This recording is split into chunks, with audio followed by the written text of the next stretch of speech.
Yes, now we see a tree in its natural habitat, ready to give birth to its seed. Yes, I know that's not how it works. Hi, welcome to episode 1, the very first podcast for Doodle and Strings. My name is Emily.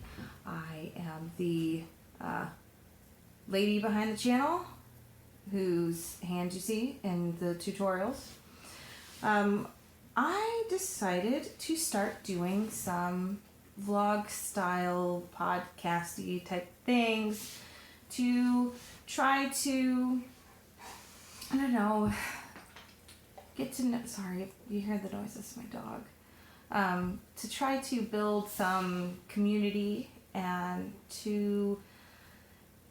it's a lot for myself to help me get inspired and motivated a little better, to share some of my journeys that I'm going through right now as a mom, as a person diagnosed with celiac disease, as a very avid crocheter and knitter, just all of the fun things we do. Like I said, I'm a mom of 2 wonderful kids. I have a wonderful, loving husband who is extremely supportive and has been encouraging me to do this. So he has taken my kids away to the park, so I need to use this time wisely while I have some silence. So without further ado, I guess we'll just jump right into it. So I thought I would start the episode off with going over some things I've actually managed to finish. I finished something. I don't know if any of you are like me, but oh my goodness, I cannot finish things for some reason. I get, I had a friend call it crafting ADD, where you start something and then you get into it and then an idea hits you and you just got to start the other thing. And so you end up with like 10 things floating around your house. And it doesn't even have to be the same craft, because for me, it's not. For me, it's all the things. So, yeah, I finished some things. In this podcast, it won't be strictly just crochet. It's going to be, all the different crafty activity fun things that I do, because for me that's an accomplishment. I can get something finished. Juggling the kids and just trying to find time is very difficult, so it's hard to finish things. So when I do, I get very excited, and I am so happy that I get to share it with you guys, because I don't have a lot of people in my life that really like to do this kind of stuff. So cool, let's do it. The first thing that I finished is Mr. Sam, it's my son, Sam's little sweater. So this is the Tin Can Knits flax pattern. It's the one that has the garter stitch panel on the sleeve. And the yarn is actually a hand-dyed sock yarn that there's a store in a town that's like a half an hour from me. One of the very few yarn stores. I think there's maybe two yarn stores within driving distance from me. And yeah, this one, the lady there, she hand dyes some of her yarns. And so I bought one as like a little splurge the other day. Or not the other day. Let's be honest here. This was like a year ago. And I was going to do socks, but I don't know, I don't know if you ever have these skeins of yarn that you just don't want to mess with until like the right thing comes along. Well, I bought it right before my son was, actually right after my son was born. And I was thinking of socks because this is I believe it's a 85 merino, 15% mohair. So it's got, I don't know if you can see, it's got like, there we go. It's got like a little halo fuzz on it. It's really, really soft. I love it so much. But I thought, my son could probably use a nice, snugly warm wool sweater. It was just enough to get a, this is a 6 to 12 month size sweater. He's actually closer to like 15 months, but he's such a tiny little guy. Both my kids are very petite and very small. So it actually fits him just fine right now. I like the colors. I didn't realize when I bought I didn't even realize when I bought the yarn, you guys. They're Oilers colors. I'm not like super into sports, and sometimes I like to be just like, I'm not going to support any team because, you know, whatever. I'm slightly a little bit, and look what I did. I went and got an Oilers thing. Of course that happened. It's adorable though. I had some issues with the sweater because the first time I cast off the bottom, so this is the bottom of it.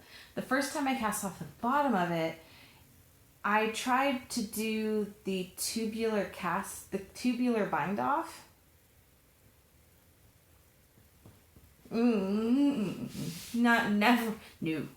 Never again unless I have to. It did not stretch. I don't know if I just pulled it too tight or what the freaking dickin' I did, but it was not stretchy. So I tried the Jenny's super stretchy bind off. I've never done it before. I've done I don't even remember what it's called. I did the one bind off where you end up with like this like these trumpeted sleeves. I don't know if you guys know what I'm talking about, where they kind of like flare out really bad like that. I did that for my husband's sweater, and I hated how that looked, but he was fine because it had a nice stretch. So this Jenny super stretchy bind off, you can find it on YouTube. This is very stretchy. Like, look at the bottom here. Wow. It's huge. It's a great stretch, and it does seem to like suck in, if you know what I mean. It's not doing that weird flary, trumpety weird thing. Yeah. So I am very happy with this. I'm glad that because it was so frustrating. I finished it and that happened, and I couldn't even get it over his head.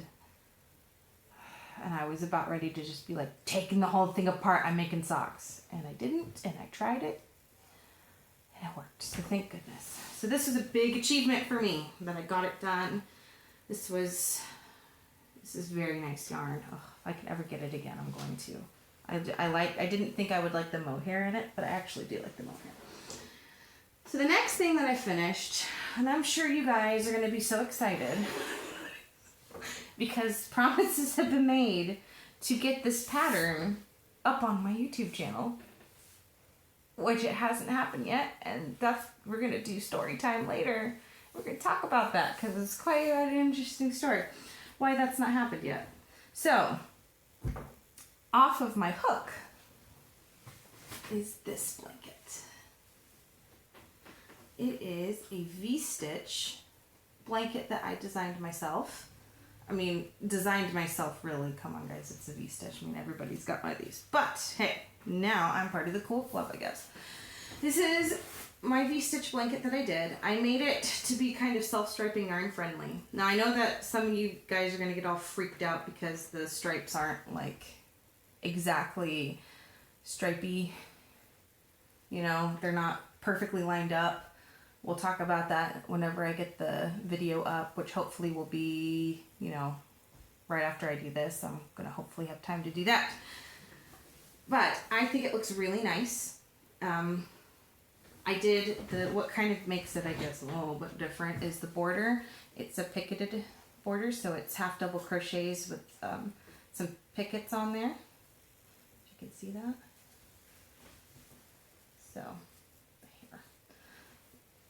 So it's about the size that I would say this is probably, it works as a lap blanket. I think when we do the tutorial, I'm going to do a baby blanket size just so it goes quick, but this was kind of the prototype. I'm going to write down on the pattern to cast on a little bit more, not much more, just a little bit. Because right now what this is good for like a kid, like a, 5 to 10 year old kid. This is going to be a great little blanket. But for, a lap blanket, which I think is what a lot of people would normally do, you'd want it maybe like 3 inches wider and 3 inches longer, just a tiny bit. So, I mean, I could have made the border bigger, but I was anxious to get it done and off, and I was fine with it. So this is done in Caring Cotton Cakes. This color is discontinued because I be cheap and I buy things that go on clearance, and 90% of the time they're discontinued. So, sorry. Sorry. It is how it is. It's going to be the same in the tutorial because, yeah, we're going to talk about that here in story time later. So, I'm going to go over kind of 2 things that I've finished are currently holding things that I am working on. So, we'll just kind of like tag team it a bit. So the first thing, I finished this little project bag. Now this is pretty cool. So let me take the stuff out. I can talk about the stuff that's in it. All right, so this bag is made out of an unbleached muslin. But what my daughter and I did is we did something, I don't know what the technical term for it is, but it's leaf pounding. I remember back when I was, 10, it's a little while ago, at my church there was a lady, and I think I actually snuck into the little class they were doing. I don't think I was supposed to be there, but I kind of snuck in there. And at the church they were doing like a ladies' craft night, and my mom had gone. I had kind of snuck in the back, and this lady was talking about flower pounding, and she would take, like pansies and different colorful flowers, and she'd lay them on a block of wood and put some fabric over it, and she'd take a hammer and she'd kind of gently pound it, and then the pigment and the chlorophyll and stuff from the flower would soak into basically be smashed in and bound to the fabric. And then you'd soak it in vinegar and stuff to set the dye and all of that. But you'd end up with these really pretty, basically floral arrangements on some fabric. So my daughter and I were talking about leaves and stuff because fall was changing. And in the homeschool, we were kind of looking at all of the leaves and talking about the trees. My husband's an arborist, so of course he was wanting to talk about all that stuff too. So I had the idea of, well, we could, do something with the leaves. And I had that memory pop up, and this is the result. So I did some research and looking into this. Apparently the leaf pounding is something in the Native American Cherokee culture, history. They used to do this all the time. I guess they did, from what I read. And it's super cool. I would suggest trying this. This is pretty neat. I don't know how much you can see. I'm trying to find, there's a good one. You can actually see like the veins of the leaf in there. If you pound it really good and do it right, you can see, like, here's a good one. You can see like the stems and stuff of the leaves. It was a lot of fun. My hand and wrist hurt after a while, so just be warned. It was really easy to do. All I did is I got some masking tape, I got a board, a hammer, and some muslin. Just cheap. And I don't think I washed it first. So how I made the bag is I had pre-cut the outside fabric of just a drawstring bag. And then after I had pre-cut it to what it needed to be, I took those pieces and I used the masking tape to kind of baste the leaves onto the muslin. And I did the brightest side facing down, so fabric, leaf, tape to stick it and baste it. And then I flipped it back over and sat it on the board, took a hammer very gently, and I tapped and hammered around the outside, down the middle, and then filled it in. And then after I hammered it, I took all the tape off, took all the leaves off. I just stuck it in a vinegar water mixture. I believe it was like 1 cup of vinegar to like a gallon of water or something like that. And then I let it sit in the bowl for about a half an hour. The worst part of this was washing it.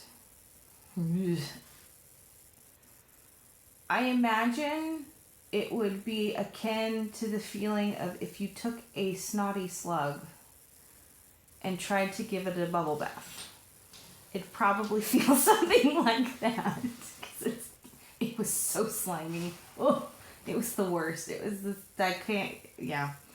Just FYI, I would recommend a sponge. And I got there. At first I was using my fingers and I just could not take it anymore. So I got a scrubby sponge and I just went to town on it. And it didn't seem to mess up the leaves or anything.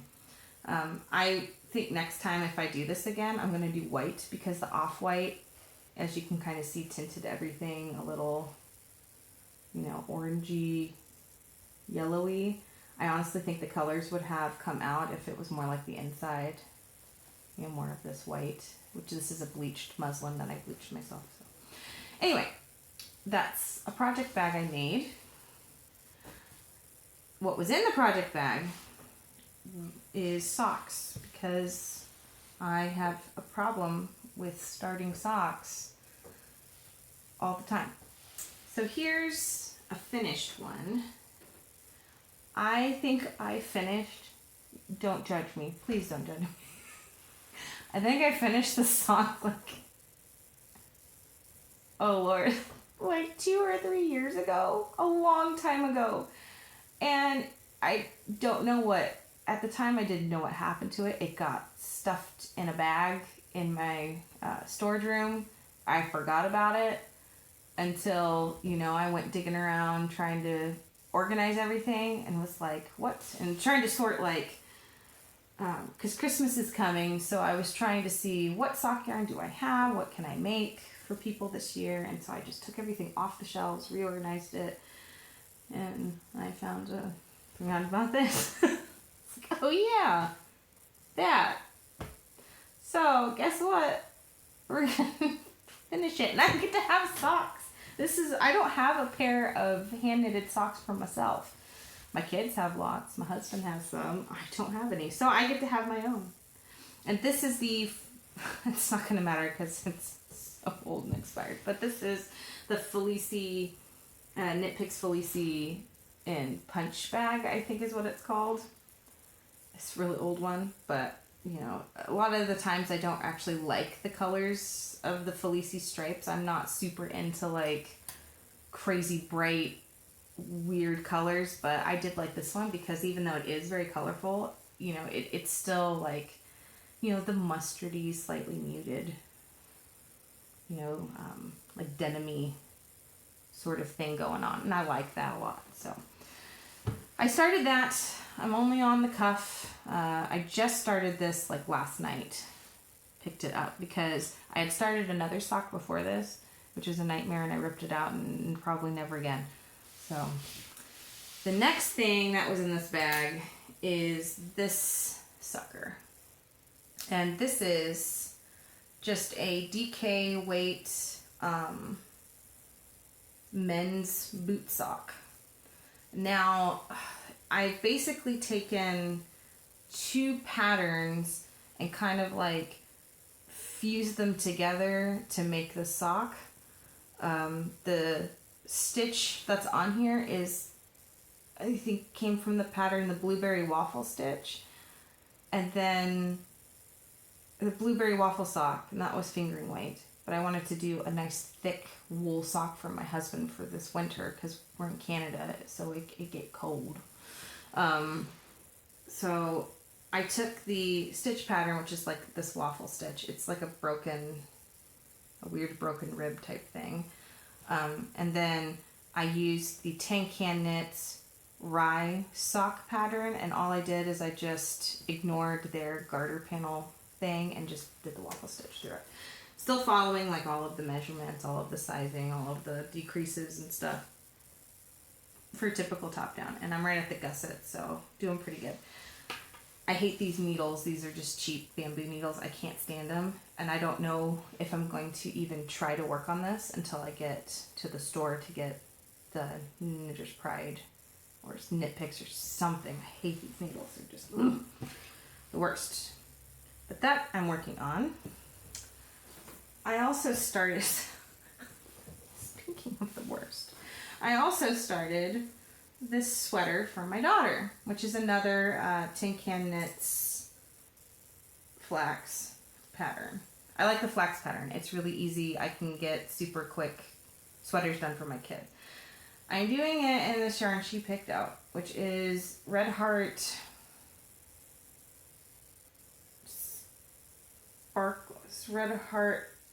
Sparkle on a Roll or something like that.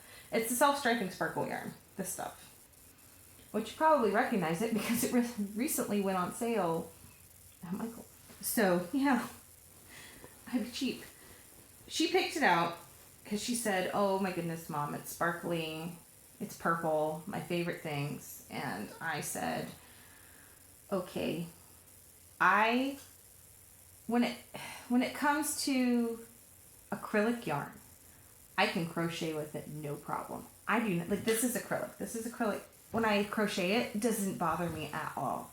I don't mind it whatsoever. In fact, I actually like it more than wool or something else when I crochet. I don't know what the deal is when I knit. I cannot knit with acrylic. Well, obviously I can. I just hate it. I hate it with every fiber, pun intended, of my being. I can't handle it very well. I just don't like it. I don't know if it's a thing of the manhandling that's going on with the knitting, of like the pulling the loops, you know, because crochet is very much just kind of loopy slip, right? You're just kind of, you're not manhandling the yarn as much. You might be holding it more, but you're not actually like pulling on the strands as much. Like knitting, there's a lot more, you know, movement going on. So you notice the yarn quality or lack thereof in knitting. I don't like it. This is going to, sorry, there's a magpie. Yeah, that's another story for another time. Don't like magpies. Yeah, I don't, this is going to be a force myself to finish. My daughter will definitely remind me every day to finish her sweater. So, yeah. Nope, vlogging, not knitting. Nope, put it away. The bag that this is in is a bag that I made. Don't mind my marks are still on there. This is a project bag I made. It was just some scrap fabric from masks and stuff that I was doing, and I just made myself a bag to hold her sweater in. That's it. It's nothing special. It's the most basic of drawstring bags that you can see. So the next segment of the podcast that I'm going to do is, for anyone who knows me, I could talk about yarn for hours. My very first video on this channel was me talking about yarn for like 25, 30 minutes.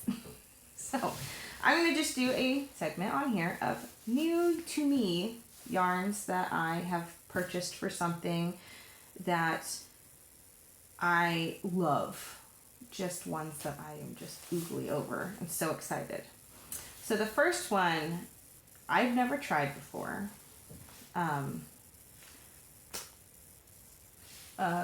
Is called Drops Nord.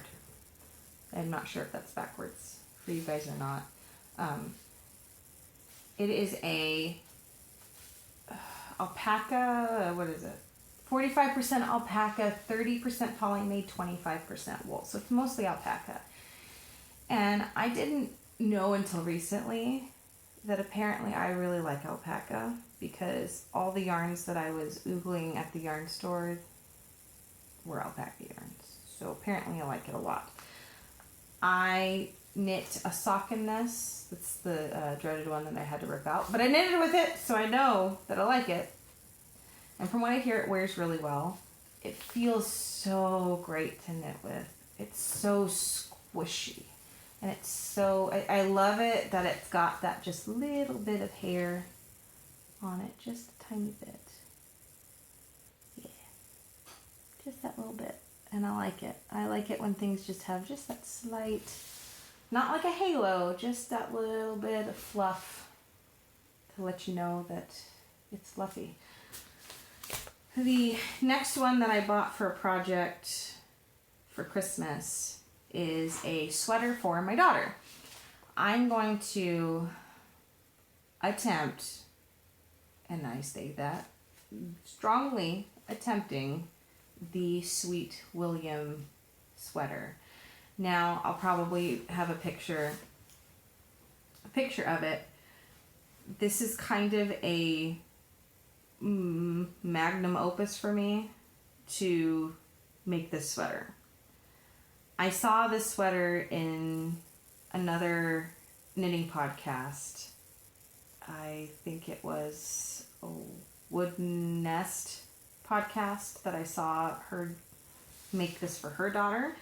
And my daughter's been in a bunny thing right now, so I thought how perfect timing. And I had saved my money to go splurge on some yarn for this. I took my daughter with me to pick out the colors, and so this is what we picked out. It's the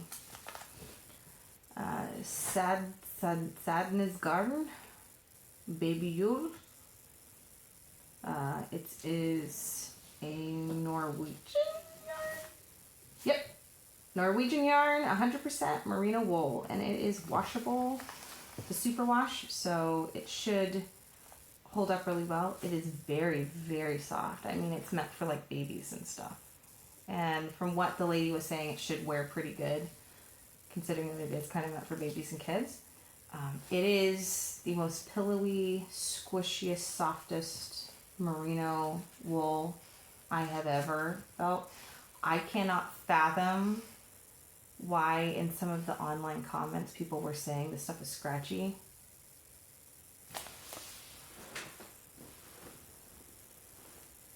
Have you felt this stuff? Have you felt red heart laced with Christmas tree icicle garland?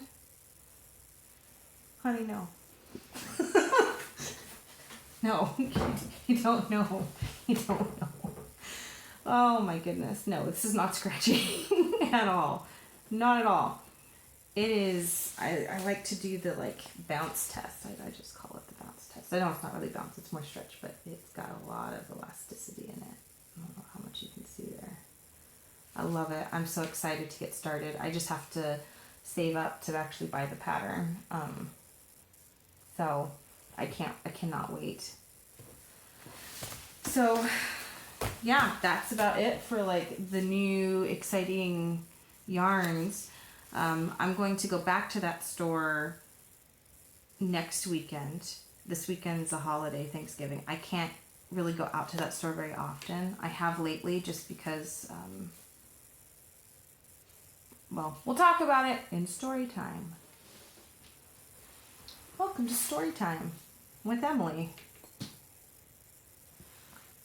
where we're just going to talk about some interesting things that have happened in my life as of late. So the first thing I'm sure you all want to hear about is, Emily, what happened to your blanket tutorial that you were going to do, that you promised us? Well, dear friends of mine, I can't find the yarn. I do not know what has happened. I have a theory as to what has happened to the 3 balls of Caring Cotton cakes that I saved up to buy for this pattern. I think that it's either A, it got stolen out of my van, B, it somehow fell out of the van, or C, I have yarn gremlins who just come in at night and eat my yarn.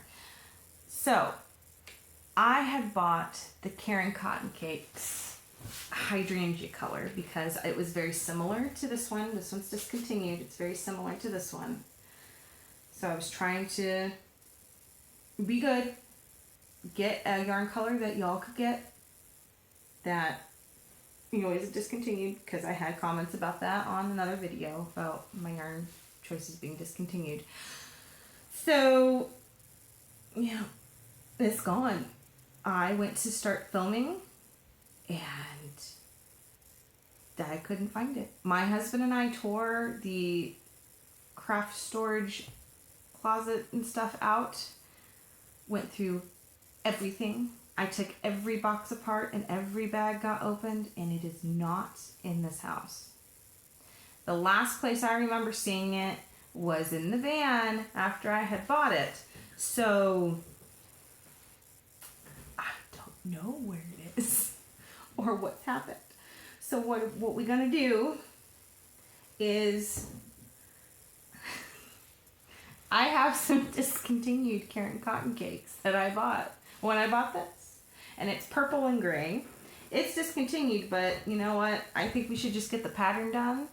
I will accept the remarks on how it's discontinued colors and I can't get it, and that's not fair. Well, I ain't rich, and that's not.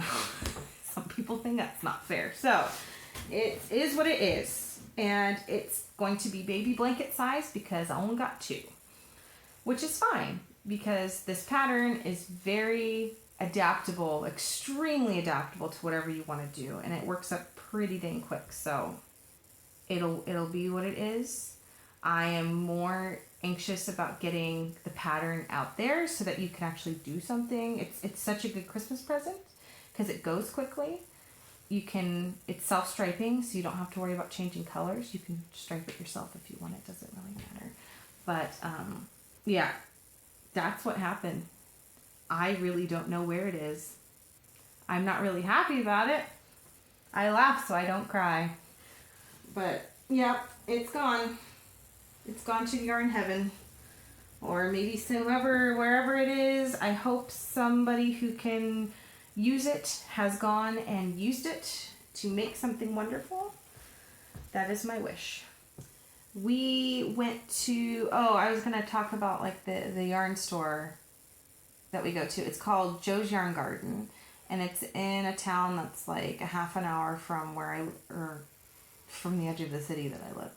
So it's more like 40 to 50 minutes away. It's a drive. And taking 2 kids with us it's hard to get out there. It's expensive because you got to think of gas, the yarn. If I go, I always want to make sure that I'm going to get a lot, at least a lot to me. I'm going specifically to get things for specific projects and more than one because I know that I can't necessarily go out there all the time. So I get like 3 patterns, 3 projects that I know I'm going to do for like Christmas presents or something, and write out everything I need, go to the store, end up forgetting to check my phone, buying things I really probably don't need, and maybe getting like 2 of them. That's the reality of the situation. But I love going there. The people there are so kind and so nice, and they have a huge variety of nicer yarn. I don't tend to like the stores that sell like only the eclectic-y stuff or the I appreciate independent hand-dyed yarn. I love it. I wish I could afford it, but it's almost nearly impossible for me to warrant spending that much on something for myself. It's just how I am wired, I guess. But because, when I bought this, I was thinking socks for myself, and look what happened. I had to justify the purchase in my mind by making something for my son, saying, you know what, it was $18 for this skein, it's a sweater for my son. I don't know. I need to get a life right now. I don't allow that for myself often. My husband, bless his heart, because I know he would like for me to be able to just go and get yarn and things that I want whenever I want, with price not being an issue, because he is that way. And he really loves my knitting and my crochet and my painting.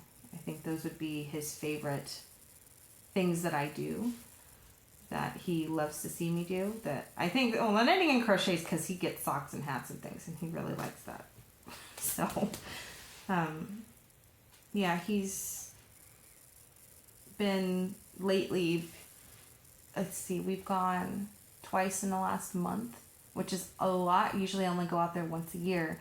And the reason we're doing that, and we've been doing that, is because he's going to be going on a work trip here for like 11 days.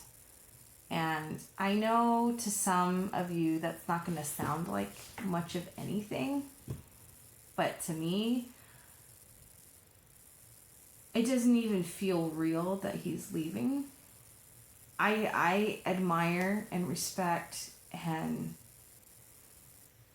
admire beyond belief these military wives who can handle and find that inner strength to be without the person they love for that long.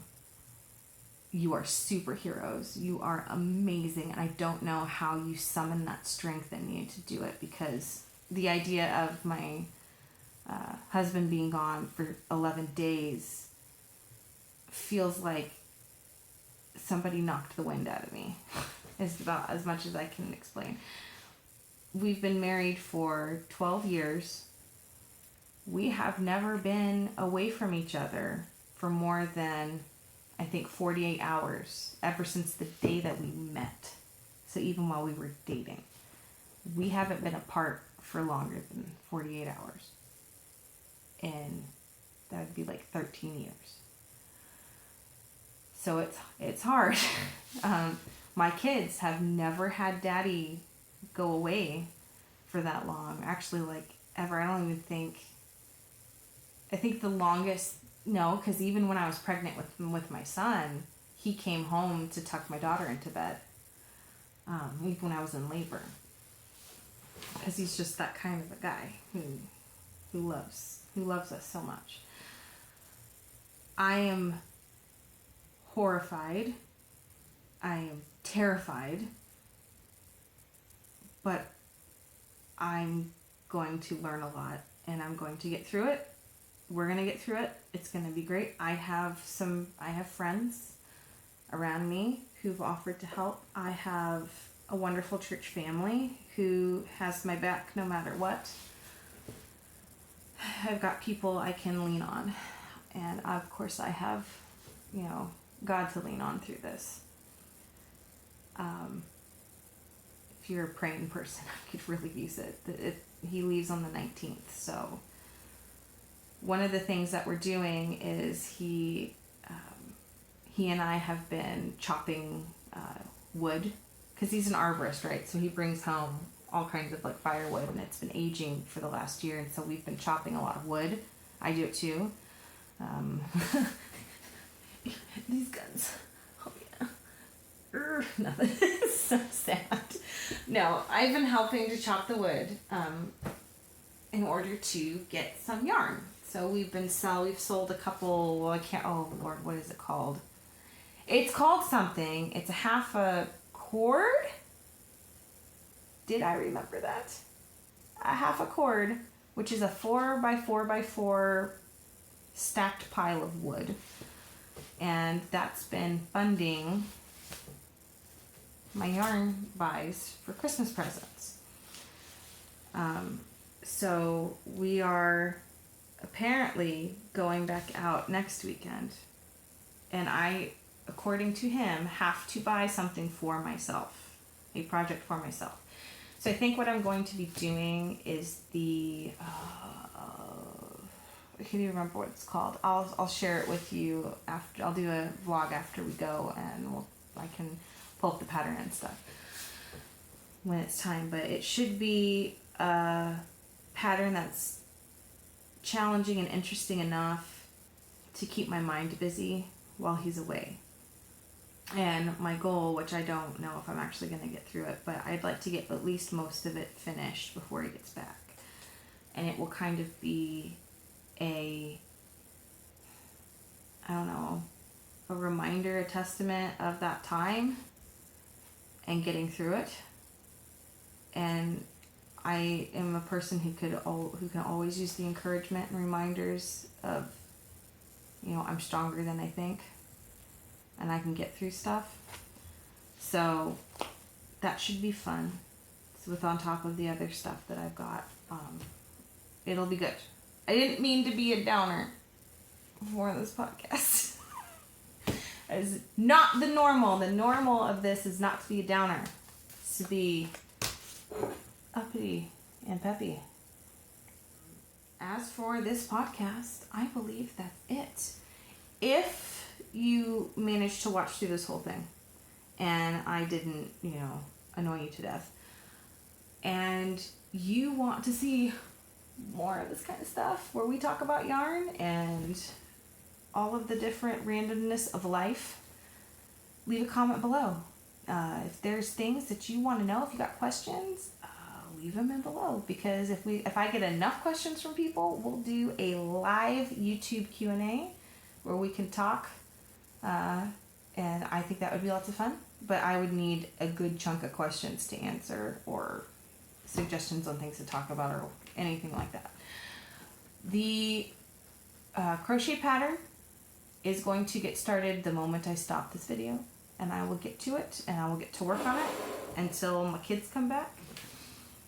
And I can't make promises on when exactly that's going to be up, because of, my health, and I have good days, I have bad days. It literally, I don't know what tomorrow will be like, if I'm going to feel, if my anemia is going to just decide to kick me in the bottom tomorrow, I don't know. So hopefully not. It definitely won't be this weekend, because this is a holiday. Happy Thanksgiving from Canada. Our Thanksgiving is on Monday.